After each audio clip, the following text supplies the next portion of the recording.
नमस्कार साथियों, मैं अभिषेक दी जॉर्नो टॉक से और आप देखना शुरू कर चुके हैं दी जॉर्नो टॉक का स्पेशल शो, जिसमें हम हर एक सप्ताह में एक विशेष टॉपिक लेके आते हैं जो कि जुड़ा होता है करंट अफेयर से, जियो पॉलिटिक्स से।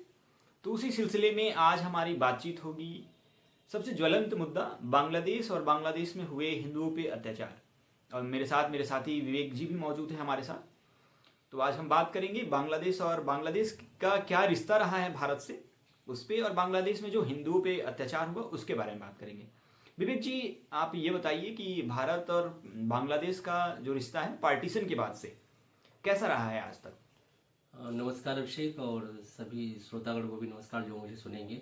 हम दोनों के बीच की जो बात वार्तालाप होगी, देखिए मैं आपको बता रहा हूँ कि बांग्लादेश का जो उद्भव हुआ है वो पूर्वी पाकिस्तान को काट के हुआ है, ठीक है।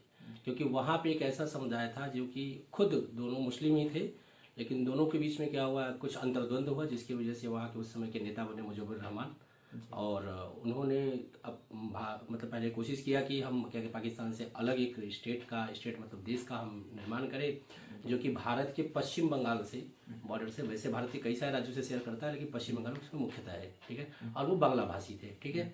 तो 1971 में क्या हुआ, उन्होंने ये शुरू किया अपने सरकार के बीच में, लेकिन उन्होंने फिर भारत से सहयोग मांगा, जिससे उस समय की भारत की एक्टिव प्राइम मिनिस्टर थी श्रीमती इंदिरा गांधी, ठीक है। उन्होंने क्या किया, उन्होंने उनका सहयोग के लिए समर्थन किया और अपनी सेना को वहाँ डिप्लॉय करके, भारत की सेना को, और वहाँ के 83,000 लगभग 83,000 सैनिकों को, पाकिस्तान के सैनिकों को नतमस्तक कराया, ठीक है। और बांग्लादेश एक नया राज्य की तरह उभरा और वहाँ के राष्ट्रपति बने मुजिबुर रहमान, ठीक है, जो कि भारत के उस समय के रिश्ते बहुत ही अच्छे थे।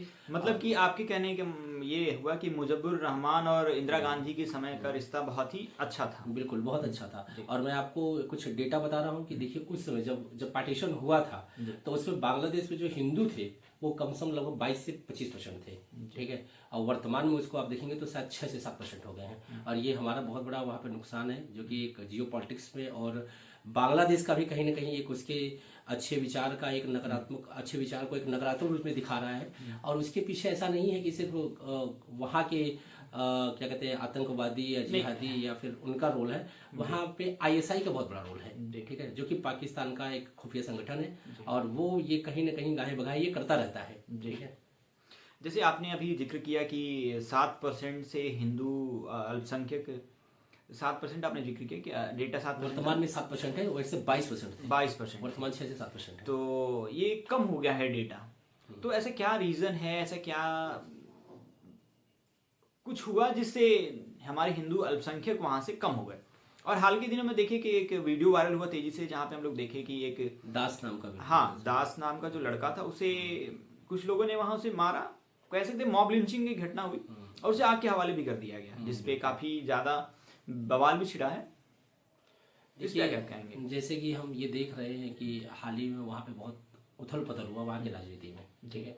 जैसे कि शेख हसीना जी थी, वहाँ पे जब तक थी बहुत अच्छा कार्य चल रहा था और वहाँ की इंडस्ट्री भी बहुत डेवलप हो रही थी। लेकिन आप जानते हैं कि कुछ ऐसे बाहरी शक्तियाँ हैं जो कि बांग्लादेश में काम करती हैं, ठीक है, और उसकी वजह से वो उसका सपोर्ट करती हैं, जिसकी वजह से वो फाइनेंस भी करती हैं। और आईएसआई का भी बहुत बड़ा रोल रहा है, जो कि पाकिस्तान का खुफिया एजेंसी है, ठीक है। और आप ये समझिए कि वो कहीं ना कहीं भारत उसका पड़ोसी देश है, और जो बाहरी चीजें, बाहरी जो ताकतें होती है, जो देखती है भारत के ग्लोबल पावर के रूप में, वसुधैव कुटुंबकम की भारत बात करता है, ठीक है। और ऐसे राष्ट्र के बारे में, वो राष्ट्र जो पूरे देश को एक साथ लेके चलना चाहता है, स्पेशली अपने पड़ोसी देशों को, तो कोई भी बाहरी राज्य, जो बाहरी राष्ट्र होते हैं, वो ये नहीं चाहेंगे कि भारत आगे विश्व गुरु बने। तो उसके जब तक पड़ोसी क्या होंगे, डिस्टर्ब नहीं होंगे, तो वो जब डिस्टर्ब होंगे भारत को भी नुकसान करेंगे। तो वो उसके अनुसार क्या होगा, फिर उनको क्या हुआ, वहाँ पे जो 22% हिंदू थे, उनके ऊपर कहीं ना कहीं किसी न किसी तरीके से उन्माद भाषण दे करके और इसके माध्यम से उनको भड़काया गया और गलत मैसेज दिया गया। जैसे शेख हसीना को हटाने के लिए वहाँ के जो छात्र संगठन थे, उन्होंने इस पे काम किया।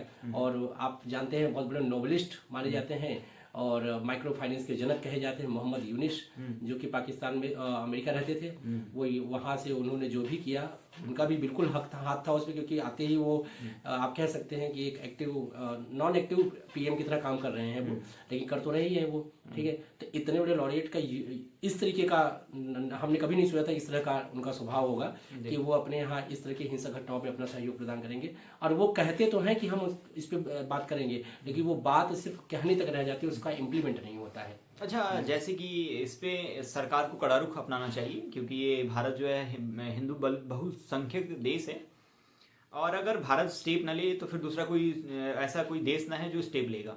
तो भारत को क्यों नहीं ऐसा कड़ा रुख अपनाना चाहिए कि कुछ तो ऐसा करना चाहिए जिससे कि वहाँ जो घटना घटा उस पर कुछ पॉजिटिव रिस्पॉन्स आए, वहाँ के पीएम का, वहाँ के स्थानीय प्रशासन का। देखिए, आप ये कहना चाहते हैं कि इस मुद्दे पे भारत चुप क्यों है? जी, ठीक है। देखिए, मैं आपको अवगत कराना चाहता हूँ कि भारत के जो विदेश मंत्री एस जयशंकर जी हैं, वो वहाँ पे लगातार बात करते हैं वहाँ अपने भारतीय एम्बेसी से, और वहाँ के जो क्या कहते हैं सेनाध्यक्ष हैं, और वहाँ के प्राइम मिनिस्टर जो एक्टिव प्राइम मिनिस्टर हैं यूनुस जी से, और वो ये लगातार अपने मुद्दों को उठाते हैं। लेकिन हाँ, मैं आपकी बात से मैं कुछ चीज़ों में असहमत हूँ भारत को भी लेकर के। जैसे कि भारत को इस मुद्दे को पुरजोर तरीके से यूनाइटेड नेशन में उठाना चाहिए, क्योंकि आप लगातार देख रहे हो ग्राफ गिरता जा रहा है, 22 से कम हुआ, फिर उससे धीरे धीरे कम होता गया। तो इस मुद्दे को भारत का प्रायोरिटी बनता है कि एक हिंदू राष्ट्र होने के नाते, और ऐसा भी नहीं है भारत एक हिंदू राष्ट्र नहीं है, भारत एक सेकुलर देश है, ठीक है। तो वो ऐसा है कि वो काम तो कर रहा है, लेकिन ये थोड़ा अभी तक, जैसे पाकिस्तान की बात को हमने यूएन तक उठाया, कश्मीर के मुद्दे को, उसी प्रकार से इस मुद्दे को भी अब भारत का ये चिंता का विषय बन गया है कि क्योंकि बॉर्डर भी शेयर कर रहा है, रोहिंग्या की भी समस्या हमारे भारत में आती है अल्पसंख्यक के रूप में, ठीक है। तो इसको भी सॉल्व करने के लिए, इसका भी सोल्यूशन निकालने के भारत को यूएन में अपने रिप्रेजेंट करना चाहिए इस समस्या को लेकर के, तभी कुछ समाधान हो सकता है। बिल्कुल, क्योंकि देश में हम देख रहे हैं तरह तरह के आंदोलन जन्म ले रहे हैं, और लोग इस पे विरोध भी जता रहे हैं कि भारत सरकार को एक कड़ा रुख अपनाना चाहिए, भारत सरकार चुप क्यों है।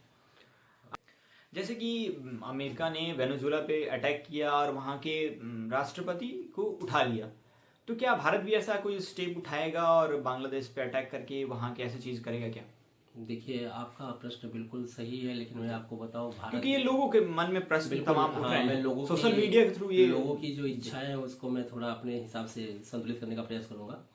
देखिए, कहना अलग बात है, भारत एक ऐसा राष्ट्र है जो किसी की सॉवरेंटी पे, ठीक है, किसी की इंटीग्रिटी, सॉवरेंटी, उसकी क्षेत्र सीमा होता है, हमारा जो एक पैक्ट है जिसके तहत अपना हमारा जो कहते हैं ना कि हमारा जो कर्तव्य है या हमारा जो डिसीजन होता है वो किसी भी राष्ट्र के भीतर इंटरफेयर करने का नहीं होता है, ठीक है। तो इस तरह का कदम भारत तो नहीं उठाएगा, और उसके कई सारे कारण हैं। पहली बात तो हम किसी की कहते हैं सॉवरेंटी पर अटैक नहीं करते हैं, और ना हम चाहते हैं कि कोई हमारे पे करे।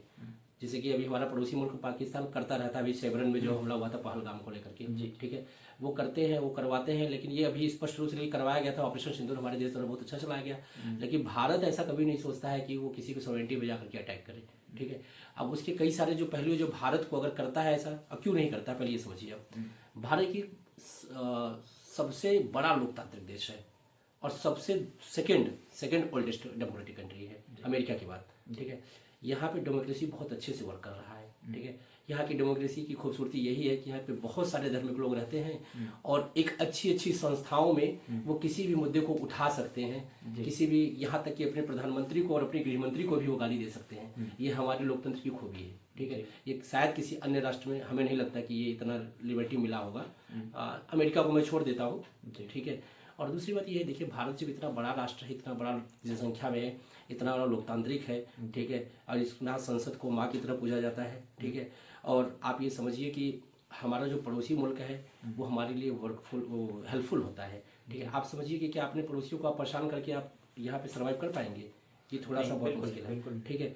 दूसरी बात यह है कि हम एक राइजिंग पावर है इकोनॉमी में, ठीक है, थर्ड हाईएस्ट इकोनॉमिक पावर है भारत का इस वर्तमान में, ठीक है। और वेपन में भी हम बहुत अच्छा काम कर रहे हैं, मतलब अपने सामरिक के साथ साथ आर्थिक को भी बढ़ा रहे हैं। तो हमारा ये किसी भी तरीके से हमारी ये बुद्धिमानी नहीं होगी कि हम अपने राष्ट्र के पड़ोसी राष्ट्रों को, अगल बगल के राष्ट्रों को परेशान करके, अमेरिका जैसा काम करके, और हम अपने को क्या कहते हैं उसको अस्थायी तौर पे परेशान करें, खुद से ही कहते हैं ना कि खुद से अपने पर पे कुल्हाड़ी नहीं मारेंगे, क्योंकि अभी हम राइजिंग पावर बन रहे हैं, और इकोनॉमी भी हमारा अगल बगल के, आप देखिए ना, ईरान ने भी बहुत पहले कहा था भारत का हेल्प करने के लिए, और भारत ने तो अभी हाल ही में एक क्या कहते हैं, जब वहाँ पे अटैक हुआ है, वहाँ पे जब भूकंप आया, तो भारत ने क्या कहते हैं शायद मैत्री सहयोग के माध्यम से, मैं थोड़ा कंफर्म नहीं हूँ इसको लेकर के, भारत ने पहुंचाया। लेकिन जैसे ही ये ऑपरेशन सिंदूर हुआ, वह ईरान ने भारत के खिलाफ बोल दिया। चाहता तो भारत नहीं करता। अफगानिस्तान को भी भारत ने 50 टन गेहूं बनाया, तालिबान 2.0 सरकार में, ठीक है। तो ये भारत की क्या महानता है, और ये भारत वसुधैव कुटुंबकम पे विश्वास करता है, इसलिए अगल बगल के राष्ट्रों को परेशान नहीं करेगा। यही एक रीजन है कि वो कभी भी इस तरह का कदम नहीं उठाता जैसे अमेरिका उठाता है। तो दोस्तों, ये रहा आज का हमारा बातचीत, जो कि जुड़ा था बांग्लादेश और बांग्लादेश में हुए अत्याचार जो कि हिंदुओं पे हुआ था।